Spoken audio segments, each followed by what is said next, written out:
Hello guys, कैसे हैं आप सभी लोग। ज्योग्राफी की जो एनसीईआरटी की सीरीज चल रही है उसमें आप देखेंगे कि हमारा यूनिट 1 यूनिट 2 कंप्लीट हो चुका है। इसमें लैंड फॉर्म्स में हम जियोमॉर्फिक प्रोसेस भी कंप्लीट कर चुके हैं।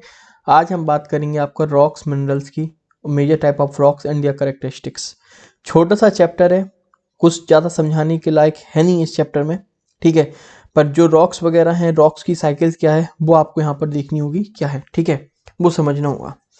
तो अब इसमें क्या है, इसमें आप देखो,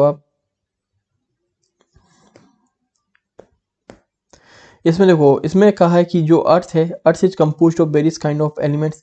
अर्थ डिफरेंट डिफरेंट एलिमेंट से बना होता है, ठीक है। जो आप देखते हैं कि वोल्केनो यहाँ से फटा आपका बेसिकली, और ये आपका क्रस्ट है तो इसको ये फाड़ते हुए बेसिकली यहाँ पर इस टाइप से वोल्केनो बन जाता है, ठीक है। तो यहाँ पर क्या होता है, यहाँ से बेसिकली जो भी मटेरियल्स वगैरह आते हैं ना, वो यहाँ पर लावा के साथ जो कूल होते हैं ना, तो कूल होने के कारण यहाँ पर आप देखेंगे ये यहाँ पर मिनरल्स यहाँ पर डिपॉजिट्स हो जाते हैं, ठीक है। मिनरल्स यहाँ पर डिपॉजिट यहाँ पर हो जाते हैं। जो ये मिनरल्स रहते हैं वो basically in the solid form रहते हैं, the outer layer of the earth. यहाँ पर ये डिपॉजिट हो गए। डिपॉजिट होने के बाद जब ठंडे हो जाते हैं ना बेसिकली, तो ये कैसे हो जाते हैं, सॉलिड फॉर्म में यहाँ पर आपको देखने को मिलेंगे। लेकिन इंटीरियर ऑफ द अर्थ में, पर अंदर क्या होगा, बेसिकली अंदर इतनी हीट ज़्यादा प्रोड्यूस होती है। यहाँ पर किस फॉर्म में रहते हैं, ये यहाँ पर बेसिकली मोल्टन फॉर्म में रहते हैं, ओके। अगर हम 98% of the earth total crust की बात करते हैं तो वो 8 एलिमेंट से बनी होती है। अब वो 8 एलिमेंट क्या है, oxygen, silicon, aluminium, iron, calcium, sodium, potassium and magnesium. और जो बाकी के बचे हुए हैं उसमें आप देखें तो titanium, hydrogen, phosphorus, manganese, sulphur, carbon, निकल एंड अदर एलिमेंट्स से ये बनी हुई होती है। अब कोई भी रॉक, ऐसा बहुत ही रेयर चांस होते हैं कि कोई भी रॉक सिंगल एलिमेंट से बनी हो, एक्सक्लूसिव एलिमेंट से बनी हो ना, तो इसके बहुत रेयर चांस होते हैं। जब भी ये रॉक्स बनती हैं बेसिकली वो क्या होती है, कंबाइंड फॉर्म में बनती हैं दूसरी एलिमेंट्स के साथ। यहाँ पर क्या होता है, वो कंबाइंड फॉर्म में बनती हैं। सिंगल एलिमेंट्स के साथ रॉक्स बनना थोड़ा सा रेयर है, ओके। सो मोस्टली वो कंबाइंड फॉर्म में बनती हैं। जैसे कि आप देखेंगे सियाल हो गया, सिलिकॉन एल्यूमिनियम हो गया, सीमा हो गया, सिलिकॉन मैग्नीशियम हो गया, नाइफ हो गया, सो नाइल और निकल और आयरन हो गया। तो आप देखेंगे ये एक या दो एलिमेंट्स के फॉर्म में बनती हैं रॉक्स। मिनरल क्या होता है, mineral is a naturally occurring organic या इनऑर्गेनिक सब्सटेंस है जिसका जो एटॉमिक स्ट्रक्चर और जो उसका एक definite chemical composition of physical properties यहाँ पर होंगी। सो मिनरल्स क्या है, नेचुरली अकरिंग है, आपके ऑर्गेनिक या इनऑर्गेनिक सब्सटेंस है बेसिकली आपका, जिसकी एक definite atomic structure, chemical composition और फिजिकल प्रॉपर्टीज यहाँ पर होंगी। मिनरल जो बेसिकली दो या दो अधिक एलिमेंट से बना होगा, जैसे कि मैंने आपको बताया सियाल, सीमा, नाइफ एलिमेंट से बना होगा। लेकिन कभी कभी सिंगल एलिमेंट से भी यहाँ पर बना हो सकता है। वो सल्फर से बना हो, कॉपर से बना हो, silver, gold, graphite etcetera are found. हो सकता है कि वो सिंगल एलिमेंट से भी यहाँ पर बना हो। After that, how the number of elements making up the lithosphere are limited। जो लिथोस्फीयर आप देखते हैं, जो एलिमेंट्स बनाते हैं वो लिमिटेड है, लेकिन उनका जो कॉम्बिनेशन है ना, वो तरह तरह प्रकार की कॉम्बिनेशन से यहाँ पर वो डिफरेंट टाइप्स ऑफ यहाँ पर वेराइटीज ऑफ मिनरल्स को यहाँ पर मिक्सअप करते हैं। एटलीस्ट 2000 से ज़्यादा मिनरल्स अभी तक यहाँ पर आइडेंटिफाइड हो चुके हैं अर्थ क्रस्ट में, लेकिन जो कॉमनली अकरिंग है ना वो सिर्फ 6 हैं। अब वो 6 कौन से हैं आप देखेंगे यहाँ पर, जो ये 8 एलिमेंट में है ना उसमें से 6 एलिमेंट्स यहाँ पर नाम लिए गए हैं। ऑक्सीजन हो गया, सिलिकॉन हो गया, मैग्नीशियम हो गया, एल्यूमिनियम, आयरन, कैल्शियम हो गया। तो इन 6 एलिमेंट्स से मोस्टली आप देखेंगे कई सारे रॉक्स यहाँ पर बनते हैं। बेसिक सोर्स क्या है, बेसिक सोर्स आपका हॉट मैग्मा है, जो कि आपके अर्थ के अंदर से बेसिकली जो मैग्मा ऊपर आता है ना, वो बेसिकली आपका बेसिक सोर्स है। मैग्मा आपका क्या होता है, कूल होता है, फिर क्रिस्टल्स ऑफ मिनरल्स अपीयर्स हो जाते हैं and a systematic series of rocks are to form a rocks. मतलब कि वही चीज़ें जो मैं प्रोसेस पहले बता चुका हूँ, मैग्मा ऊपर आता है, रॉक्स यहाँ पर बनते हैं आपके, फिर ये क्रिस्टल आप देखेंगे यहाँ पर जो मिनरल्स है वो मिनरल्स यहाँ पर डिपॉजिट्स होंगे, अब फिर ये क्रिस्टल फॉर्म्स में ये मिनरल्स आपको यहाँ पर सॉलिडिफाई होने के बाद दिखने लगते हैं। अब मिनरल्स जैसे कि कोल हो गया, पेट्रोलियम हो गया, फिर नेचुरल गैस हो गई, ये आपकी ऑर्गेनिक सब्सटेंस हैं जो कि अब ठीक है। अब देखो ऑर्गेनिक सब्सटेंस और इनऑर्गेनिक सब्सटेंस तो आपको साइंस में ज़्यादा अच्छे से समझ में आएगा, ठीक है। तो इसको डीप में ना पढ़ते हुए ऑर्गेनिक सब्सटेंस क्या होते हैं, जहां पर आपका कार्बन हाइड्रोजन का बॉन्ड आपको मिले वो ऑर्गेनिक है, और इनऑर्गेनिक सब्सटेंस होते हैं जहां पर कार्बन हाइड्रोजन जो बॉन्ड है उसकी अब्सेंस हो, वो इनऑर्गेनिक सब्सटेंस है। इतना ही याद रखिए आप, ठीक है, इतना ही आप याद रखिए। ऑर्गेनिक कार्बन हाइड्रोजन बॉन्ड हो, inorganic carbon hydrogen bond absent हो, ठीक है। सो इसमें अपन देखते हैं ऑर्गेनिक सब्सटेंस में, आप सॉलिड में देखेंगे तो आपको कोल में देखने को मिल जाएगा कार्बन हाइड्रोजन बॉन्ड, लिक्विड में देखेंगे तो यहाँ पर क्रूड ऑयल पेट्रोलियम में आपको देखने को मिल जाएगा, उसके बाद गैस में देखेंगे तो आपको नेचुरल गैस में आपको देखने को यहाँ पर मिल जाएगा। इसके बाद रॉक्स की फिजिकल कैरेक्टरिस्टिक्स की अगर हम बारे में बात करते हैं तो रॉक्स की फिजिकल कैरेक्टरिस्टिक्स क्या है। सबसे पहले external crystal form determined by the internal arrangement, उसका basically crystal form physical characteristics देखिए कैसे पता पड़ेगा कि वो क्यूब्स है, ऑक्टाहेड्रॉन्स है, हेक्सागोनल है, प्रिज्म, किस टाइप से उसका इंटरनल अरेंजमेंट है ना, उस हिसाब से हम ये रॉक्स बता सकते हैं कि किस शेप में है।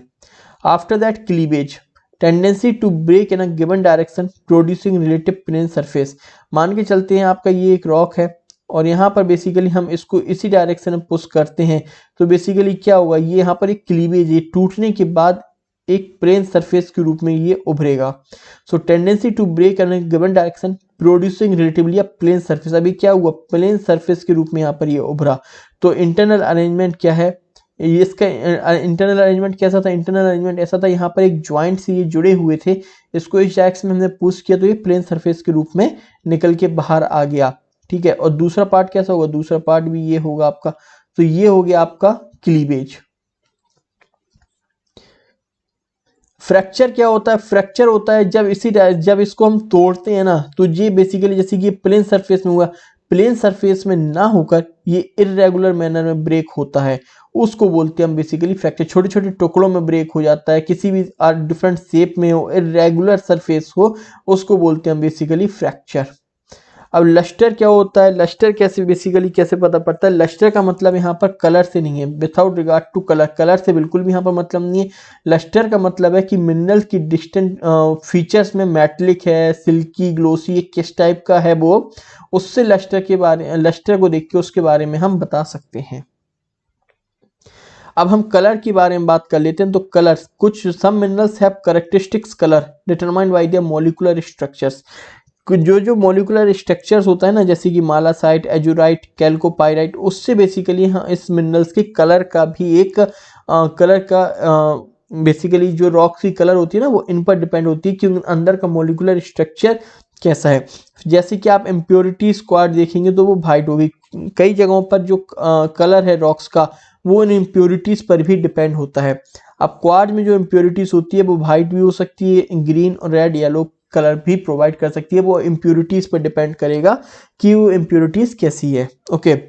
अब स्ट्रीक क्या होता है, स्ट्रीक बेसिकली होता है ये आपकी एक रॉक्स है, इसको जब हम पेपर से रफ करते हैं ना तो पेपर से जब हम रफ करेंगे तो पेपर पे आपका देखेंगे कोई एक कलर आपका छप के आ जाएगा पेपर पे, ठीक है।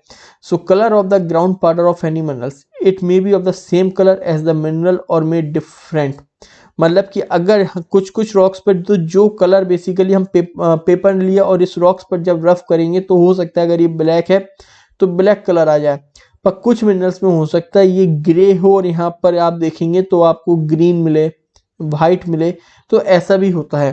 तो इसमें बताया गया है कि मेलासाइट जो है बेसिकली जो इंटरनल आप देखेंगे, मैंने आपको यहाँ पर बताया था मॉलिक्यूलर स्ट्रक्चर है वो ग्रीन है, ठीक है, लेकिन अगर जब हम वहाँ पर पेपर को रफ करेंगे तो वो ग्रीन स्ट्रिक्स प्रोवाइड करता है, ठीक है। इसी तरीके से फ्लोराइट की बात करें वो पर्पल है लेकिन, और पर्पल या ग्रीन है लेकिन वाइट स्ट्रिक देता है, तो ये एग्जाम्पल है, ओके। इसके बाद ट्रांसपेरेंसी वही आपका कि लाइट पास कर रहे हैं, अगर कंप्लीटली लाइट पास हो जाती है तो वो ट्रांसपेरेंट रॉक है, नहीं होती है तो वो फिर ट्रांसलूसेंट है। ट्रांसलूसेंट में क्या होगा, कुछ लाइट पास होगी, कुछ लाइट डिफ्यूज हो जाएगी, ओपेक में बिल्कुल भी लाइट पास नहीं होगी। तो ये फिजिकल कैरेक्टरिस्टिक्स को ही तो बता रहा है रॉक की। फिर स्ट्रक्चर के बारे में बात करते हैं तो structure particular arrangement of the individual crystals, fine, medium, course, grain, कैसा भी आपका हो सकता है।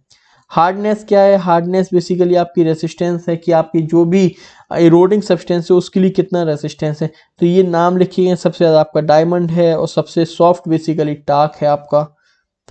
स्पेसिफिक ग्रेविटी क्या है? स्पेसिफिक ग्रेविटी के बारे में देखें तो वेट, एयर पे कोई सब्सटेंस है तो उसका क्या वेट है, उतनी ही वॉल्यूम में अगर हम वाटर का वेट लेते हैं उनका रेशियो निकालते हैं, वो बेसिकली क्या है आपका, वो स्पेसिफिक ग्रेविटी यहाँ पर होता है। तो यहाँ पर जो आपका बेसिकली फिजिकल कैरेक्टरिस्टिक्स था, आई होप यहाँ पर फिजिकल कैरेक्टरिस्टिक्स से क्लियर हो गया होगा। इसका मेटलिक मिनरल्स क्या है? मेटलिक मिनरल्स बेसिकली डिपेंड करता है आपका मेटल कंटेंट्स पे, उनको 3 टाइप्स में डिवाइड किया गया है। प्रीसियस में, जहाँ पर गोल्ड, सिल्वर, प्लेटिनियम की सबसे ज़्यादा प्रेजेंस हो वो आपका प्रीसियस हो गया। फेरस में जहाँ पर आयरन की प्रेजेंस हो तो वो आपका क्या हो जाता है, फेरस मेटल्स हो जाता है। नॉन फेरस में जहाँ पे आयरन की एब्सेंट हो और copper, lead, zinc, tank, aluminium type के एलिमेंट्स हों, उसको बोलते हैं हम नॉन फेरस। अब मेटलिक और नॉन मेटलिक क्या है?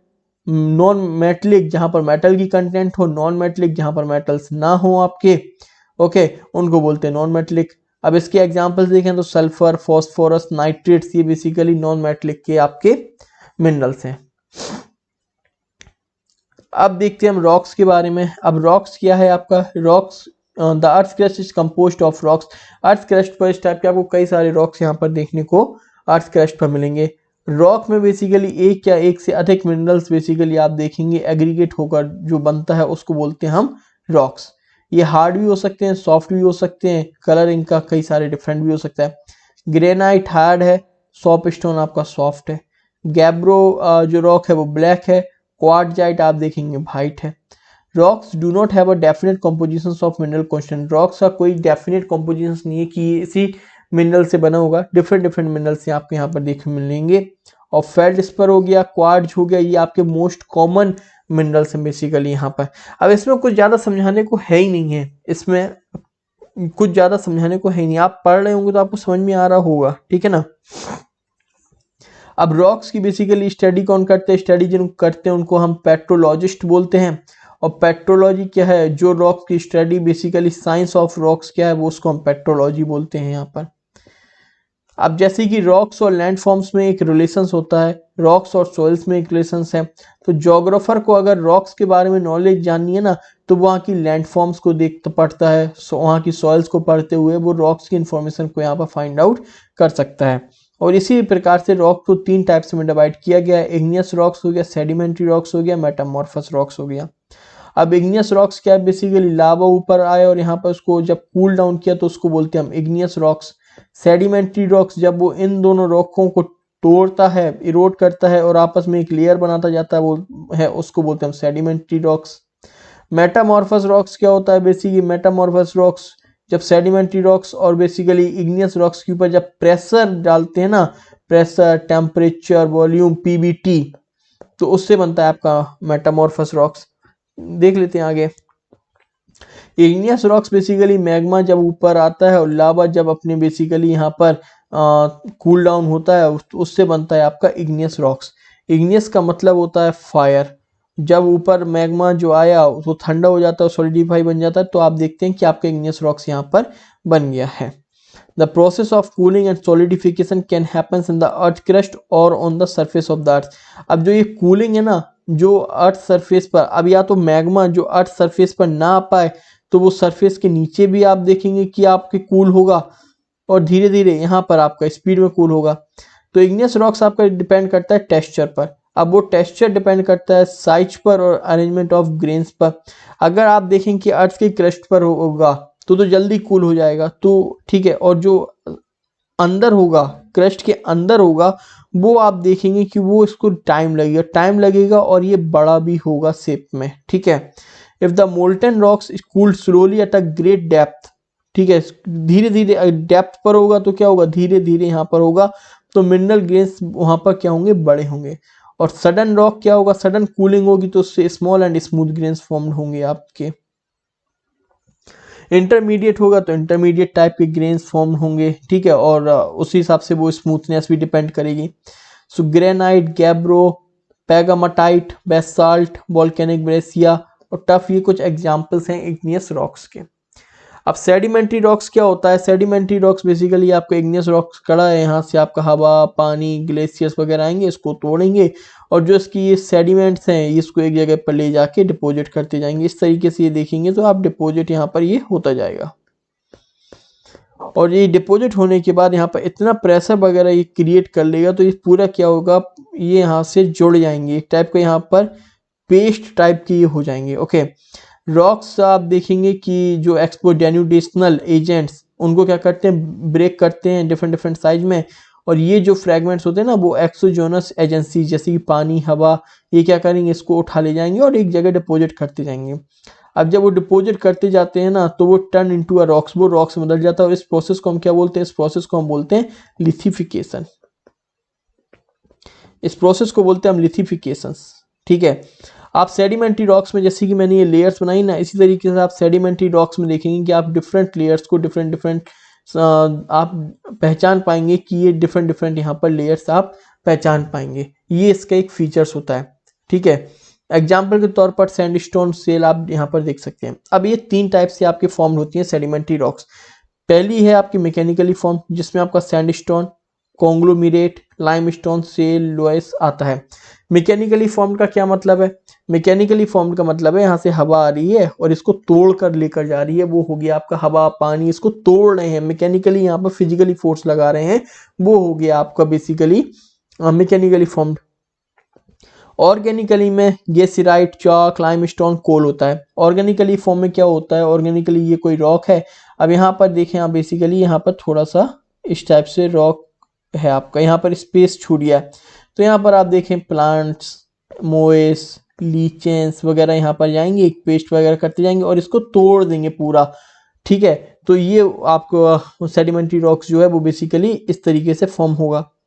दूसरा है केमिकली फॉर्म्ड। अब यहाँ पर क्या होगा, एक कोई रॉक है, यहाँ पर कुछ हार्ड रॉक्स होंगे, सॉफ्ट रॉक्स होंगे, हार्ड रॉक्स होंगे, सॉफ्ट रॉक्स होंगे। यहाँ पर जहाँ से पानी को स्पेस मिला या हवा को, तो ये क्या होगा, अंदर जाएंगे, और जो ये सॉफ्ट रॉक्स हैं बेसिकली, जैसे कि मान के चलें आपकी ये सैंडस्टोन से या लाइमस्टोन से बने हुए हैं, तो ये क्या होगा, केमिकली यहाँ से ये घुल जाएंगे, तो ये ब्रेक यहाँ पे ये टूटना चालू हो जाएगा। तो ये होता है मैकेनिकली फॉर्म, फोर्स लगे, केमिकली जब रिएक्शन हो, ऑर्गेनिकली जब प्लांट, लीजेंस वगैरह यहाँ पर आते हैं, ये तीनों उससे फॉर्म होते हैं। आई होप ये क्लियर होगा। मेटामॉर्फस रॉक क्या होता है, चेंज ऑफ फॉर्म। अब फॉर्म चेंज, रॉक की फॉर्म चेंज होगी कैसे, रॉक की फॉर्म चेंज होती है पीबीटी से, प्रेशर वॉल्यूम। ये रॉक है, इस पर जब प्रेशर पड़ेगा ना, अब प्रेशर ऊपर से भी पड़ सकता है और यहाँ से आप देखें वोल्केनो मैग्मा का भी प्रेशर पड़ सकता है, तो इस रॉक की क्या है, प्रॉपर्टीज चेंज हो जाएंगी, उसको बोलते हैं मेटामॉर्फस रॉक्स।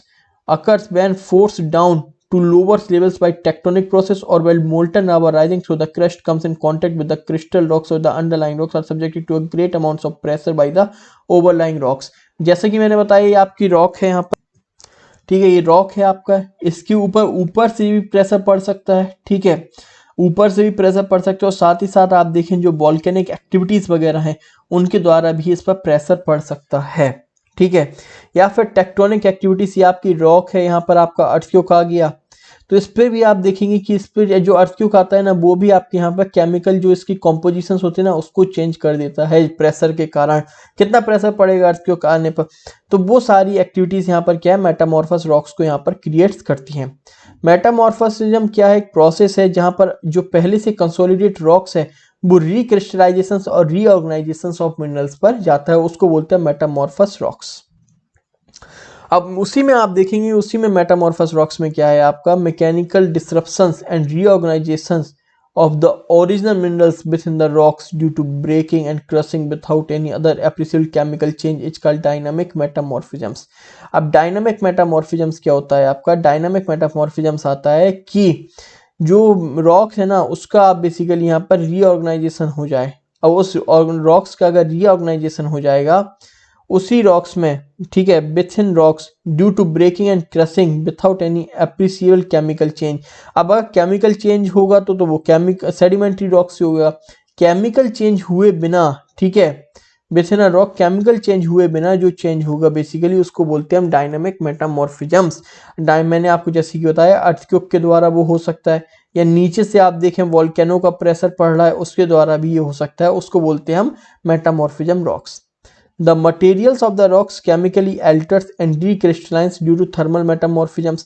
जब वोल्केनो एक्टिविटीज यहाँ पर आएगी और हीट जब प्रोड्यूस होगी तो उसके कारण क्या होगा, वो जो रॉक्स है ना उसकी जो केमिकल्स है ना, मिनरल्स हैं, वो वहाँ पर अल्टर कर जाएंगे, वो बदल जाएंगे, वो हो जाएगा आपका थर्मल मेटामॉर्फिज्म्स। दो टाइप के थर्मल मेटामॉर्फिज्म्स हो सकते हैं आपके, एक कॉन्टैक्ट मेटामॉर्फिज्म्स और एक रीजनल मेटामॉर्फिज्म्स। कॉन्टैक्ट मेटामॉर्फिज्म्स में क्या होगा, जब लावा नीचे से आपको यहाँ पर आएगा और यहाँ पर हाई टेम्परेचर यहाँ पर पड़ेगा आपका, या ऊपर से जब प्रेशर पड़ेगा तो उससे जो चेंज होगा वो बोलेंगे हम कॉन्टैक्ट में आ रहा है इस वजह से, ठीक है। Quite often new materials from out of magma और lava are added to the rocks. Regional में क्या होगा, रीजनल में होगा rocks undergo recrystallization due to deformation caused by the tectonic shearing activities. Regional activities में, रीजनल में क्या होगा, रीजनल में बेसिकली होगा अर्थक्वेक के कारण, टेक्टोनिक एक्टिविटीज के कारण, जो वहां पर बेसिकली ये आप देखेंगे टेक्टोनिक एक्टिविटीज के कारण जो ये सारे चेंज होंगे उनको बोलेंगे हम बेसिकली यहाँ पर क्या हो गया, ये रीजनल मेटामॉर्फिज्म के कारण, रीजनल के कारण यहाँ पर मेटामॉर्फिज्म रॉक्स क्रिएट हो गई है। ओके, इसके बाद देखें the process of metamorphism in some rocks grains और minerals get arranged in layer on lines. तो जैसे भी आपने बताया सारी प्रोसेस में, जैसे कि आपकी ये लाइंस में आप देखेंगे सेडिमेंट्री रॉक्स अलग है, पर यहाँ पे भी आप कुछ लाइंस वगैरह आप यहाँ पर देखने को मिलेंगी अरेंज इन लेयर्स और इन द लाइंस। और जब इस टाइप की रॉक्स होंगी उसको बोलते हैं हम लिथिफिकेशन, ठीक है, इसको बोलेंगे हम क्या, फॉलिएशन। याद रखिए इसको बोलेंगे हम क्या, फॉलिएशन। जब इस टाइप के रॉक्स में मिनरल्स वगैरह अरेंज होंगी उसको बोलेंगे हम फॉलिएशन, और इसको सेडिमेंट्री रॉक्स को बोलते हैं हम लिथिफिकेशंस, ठीक है, फॉलिएशन या फिर लाइनेशंस। Sometimes minerals or materials of different groups are arranged into alternating thin to thick layers appearing in the light or the dark shade. आप फिगर देखेंगे ना तो उसमें आपको ये क्लियरली विजिबल होंगी ये सारी चीजें। Okay, Such structure metamorphism rocks is called bending and rocks display bending are called bending rocks. इसको हम bending rocks वगैरह भी बोलते हैं। Types of metamorphism rocks depends upon the original rocks. Metamorphism rocks कैसी होगी वो डिपेंड करेगी ओरिजिनल रॉक्स कैसी है आपकी। मेटामॉर्फिज्म रॉक्स को यहाँ पर दो ग्रुप्स में क्लासिफाइड किया गया है, फॉलिएटेड रॉक्स और नॉन फॉलिएटेड रॉक्स में, ठीक है। ये कुछ एग्जांपल्स हैं इसके, तो वो आप देख सकते हैं। इसके बाद हम देखते हैं रॉक साइकिल क्या है आपका। रॉक साइकिल के बारे में अगर हम बात करें तो आप रॉक साइकिल देखेंगे कि रॉक्स क्या होता है, बेसिकली ट्रांसफॉर्मेशंस में जाता रहता है। कभी भी रॉक्स क्या है आपका, स्टैटिक नहीं होता है, रॉक्स हमेशा ट्रांसफॉर्मेशंस में जाता रहता है। अभी जैसे कि देखें ये रॉक्स है, ये सेडिमेंट्री रॉक्स है आपकी, ये मेटामॉर्फिक रॉक है और ये इग्नियस रॉक्स है। तो सेडिमेंट्री रॉक्स मेटामॉर्फिक रॉक्स में भी चेंज हो सकती है, सेडिमेंट्री रॉक्स आपकी इग्नियस रॉक्स में भी चेंज हो सकती है, मेटामॉर्फिक रॉक्स आपकी सेडिमेंट्री रॉक्स में चेंज हो सकती है, मेटामॉर्फिक रॉक इग्नियस रॉक्स में चेंज हो सकती है, इग्नियस रॉक्स आपकी सेडिमेंट्री रॉक्स में चेंज हो सकती है और इग्नियस रॉक्स आपकी मेटामॉर्फिक रॉक्स में भी चेंज हो सकती है। देखते हैं कैसे, ठीक है। अभी देखो ये सेडिमेंट्री रॉक है, इस पर हमने पी बी टी तीनों अप्लाई हुआ तो ये क्या हो गया, मेटामॉर्फिक रॉक्स में बदल जाएगी ना, ठीक है ना। क्लियर हो गया एक चीज आपकी। इग्नियस रॉक्स पर हमने पी बी टी अप्लाई किया तो इग्नियस रॉक्स भी आपकी मेटामॉर्फिक रॉक्स में यहां पर चेंज हो जाएगी, ठीक। अभी देखो इग्नियस रॉक्स जब टूटेगी, जब यहां पर क्या होगा, डेन्यूडेशन होगा, इरोजन प्रोसेस लगेगी तो ये क्या होगा, टूटेगी। तो इससे क्या होगा, सेडिमेंट्री रॉक्स यहां पर क्रिएट हो जाएंगे। क्लियर हुआ। तो सेडिमेंट्री को हमने मेटामॉर्फस में चेंज कर दिया और इग्नियस को मेटाफॉर्मस में चेंज कर दिया, फिर इग्नियस को हमने सेडिमेंट्री में भी चेंज किया। अब मेटामॉर्फिक रॉक जो है, मेटामॉर्फिक रॉक्स आपकी बन गई, ठीक है। यहाँ पर भी क्या होगा, जब डेन्यूडेशन प्रोसेस लगेगा और इरोजन जब प्रोसेस लगेगा तो बेसिकली आप क्या देखेंगे, ये टूट कर ये सेडिमेंट्री रॉक्स में यहाँ पर कन्वर्ट हो जाएंगे, ठीक है। अभी देखें सेडिमेंट्री रॉक्स। अब सेडिमेंट्री रॉक्स और जो मेटामॉर्फिक रॉक्स हैं, अब इग्नियस रॉक्स में कैसे चेंज होंगी। अगर यहाँ पर मान के चलो वोल्केनिक इरप्शन हो जाता है, लावा वगैरह कूल डाउन हो जाते हैं, तो आप देखेंगे कि ये इग्नियस रॉक्स में यहाँ पर चेंज हो जाते हैं। So igneous rocks basically primary rocks हैं। अब आपसे पूछा जाए प्राइमरी रॉक्स कौन सी हैं, तो याद रखिएगा इग्नियस रॉक्स आपके प्राइमरी रॉक्स हैं और जो अदर रॉक्स हैं वो प्राइमरी रॉक से बने हुए हैं। ओके, यूपीएससी में ही इस टाइप का एक क्वेश्चन पूछा गया था प्राइमरी रॉक्स पर, तो याद रखिएगा इग्नियस रॉक्स आपके प्राइमरी रॉक्स हैं। इग्नियस रॉक्स आपके मेटामॉर्फिक रॉक्स में चेंज हो सकते हैं, जो फ्रेगमेंट्स वगैरह ड्राइव्ड होंगे इग्नियस रॉक्स से और मेडिमेंट्री से, वो सेडिमेंट्री में चेंज कर देंगे। यही पॉइंट मैंने आपको बोला था। सेडिमेंट्री रॉक्स क्या होंगे, वो अपने फ्रेगमेंट्स वगैरह में चेंज होंगे और can turn into a fragments and the fragments can be a source of formation of the sedimentary rocks. अब जो क्रिस्टल रॉक्स है जैसे कि इग्नियस हो गया या फिर मेटामॉर्फिक या फिर सेडिमेंट्री रॉक्स हैं, एक बार फॉर्म्ड हो गए may be carried out down into the mantle interior of the through subduction process. Okay, through subduction process, and some melt down due to an increase in the temperature in the interior of the earth and turn into the molten magma, the origin source. अब ये क्या है, जो आपके sedimentary rocks हैं, metamorphic rocks हैं, ये मान के चले यहाँ पर सबडक्शन प्रोसेस के कारण आपके अर्थ क्रस्ट के अंदर चले जाते हैं और फिर मैग्मा के कारण ये प्रोड्यूस होते हैं, तो वो क्या होगा, आपका इग्नियस रॉक्स यहाँ पर प्रोड्यूस होगा। ओके गाइस, अगर वीडियो पसंद आती है तो लाइक शेयर एंड सब्सक्राइब करें। इस वीडियो में ज़्यादा कुछ आपको समझाने का था नहीं, and thank you so much. अगर वीडियो पसंद आए तो लाइक शेयर एंड सब्सक्राइब जरूर करें। वीडियो के सारे पार्ट्स यहाँ पर अपलोड हो चुके हैं, आप देख सकते हैं।